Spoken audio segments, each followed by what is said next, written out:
የመልእክተኛው አለይሂ ሰላቱ ወሰላም አጠቃላይ ሱና ሲባል ዞሮ ዞሮ ትክክለኛውና ቀጥተኛው ጎዳና ማለት ነው። እና ለዚህ ነው አንዳንድ የተፍሲር ሊቃውንት ኢህዲነ ሲራጠል ሙስተቂም የሚለውን አሲራጡል ሙስተቂም ምንድን ነው የሚለውን ሲያብራሩ አንዱ የገለጹት ነገር የመልእክተኛው አለይሂ ሰላቱ ወሰላም ሱና የሚለውን ነው።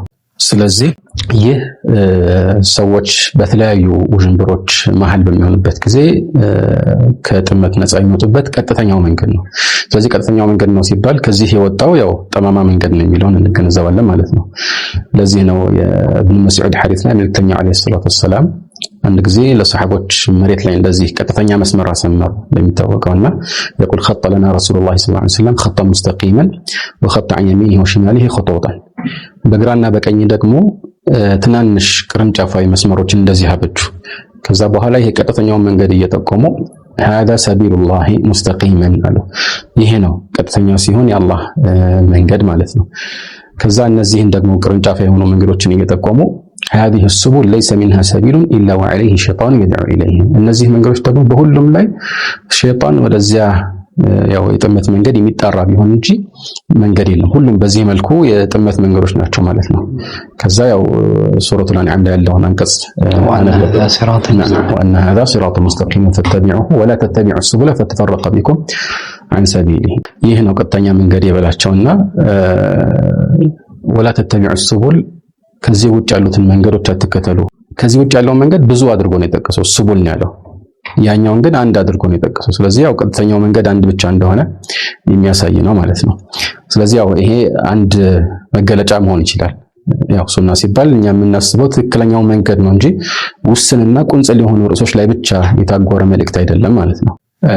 ሌላ እንዲሁ ለመጨመር ያህል ትክክለኛው የኢስላም ገጽታ ነው ማለትም ይቻላል። ይሄኛ እያወራን ያለነው ሱና አጠቃላይ የመልእክተኛው ፈለግ የሚወከልበት እስከሆነ ድረስ ትክክለኛው አላህ ለመልእክተኛው ያወረደላቸው የኢስላም ዲን ነው።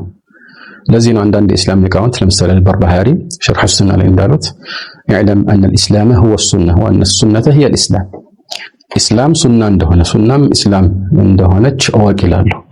ስለዚህ ትክክለኛውን ፈለግ ካሰብን ያው ትክክለኛው የበፊቱ የጠራው ያልተበከለው ጎዳና ማለት ነው። ነገር ግን ይህ ሲባል ከዚህኛው እናንተ ትክክለኛ ብላችሁ ከምትሞግቱት ውጭ ያለው ሁሉ ኢስላም አይደለም ወይ ሰዎቹ ከኢስላም ወጥተዋል ማለት ነው ወይ ከተባለ አይ እንደዛ አይደለም። ምክንያቱም ከኢስላም የሚያስወጡ ተግባራትን የሚፈጽም ሰው ነው ከኢስላም የሚወጣው እንጂ ጥፋት ያጠፋ ሁሉ የግድ ከኢስላም ይወጣል ማለት አይደለም። እና ቀጥተኛው መንገድ ስንል በሆኑ ርዕሶች ላይ ከዚህ አፈንግጦ የሚወጡ ግለሰቦች ወይ ቡድኖችና አንጃዎች ይኖራሉ። እነዚህ እንደሚታወቀው ከትክክለኛው መንገድ አፈነገጡ ይባላል እንጂ የግድ ከኢስላም ወጡ አይባልም። አሁን በትክክል ደግሞ ከኢስላም ሙሉ ለሙሉ የሚወጡም አሉ።